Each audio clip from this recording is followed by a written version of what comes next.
রাজধানীতে দিনভর সংঘর্ষের পর সন্ধ্যায় জাতীয় প্রেস ক্লাবের সামনে দুটি বাসে আগুন দেয়া হয়। ঘটে বেশ কয়েকটি ককটেল বিস্ফোরণের ঘটনা। এছাড়া চাংখারপুলে একটি বাস ভাঙচুরের পাশাপাশি কয়েকটি দোকানেও ভাঙচুরের ঘটনা ঘটে।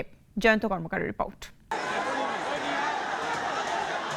কোটা ইস্যুতে আন্দোলনকারী শিক্ষার্থী ও ছাত্রলীগের মুখোমুখি অবস্থানে নিয়ন্ত্রণের বাইরে পরিস্থিতি। দুপুর থেকে ঢাকা বিশ্ববিদ্যালয়ে অবস্থান নেয় দুই পক্ষ।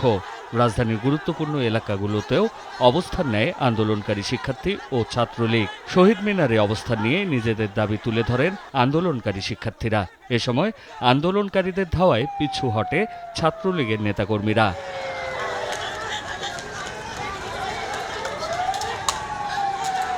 এ সময় চানখারপুল মোড়ে সড়কে আগুন দেয়া হয়। ঘটে দোকান ভাঙচুরের ঘটনাও। ঢাকা মেডিকেলের সামনে একটি বাস ভাঙচুর করা হয়। ছাত্রদের ভাড়া করা লোক এখানে এসে প্রথমে শাহিদুল্লাহ হলের ছাত্রদেরকে মারতে গেছে। এবং সব হল থেকে ছাত্ররা এসে ছাত্রলীগের এখান থেকে ইট মারতেছিল, এখান থেকে তাদেরকে পিছনে পাঠিয়ে দিছে।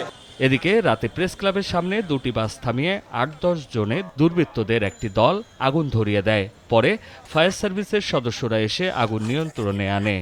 এখানে যখন আমরা আসছি কয়েকজনে গাড়িটার ব্রেক দিছে ৮-১০ জনে দিয়া কইতাছে যাত্রী সব নামেন, চালু করে নামেন। যাত্রী নামতাছে, আমি আবার গেটে দাঁড়ানো, আমার গেটের টানটা হালাই দিছে নিচে।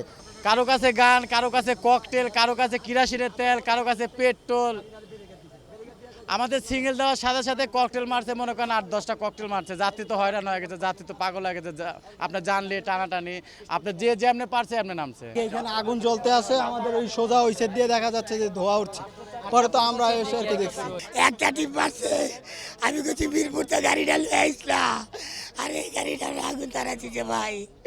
ও ভাই, আমার একটাই গাড়ি ভাই।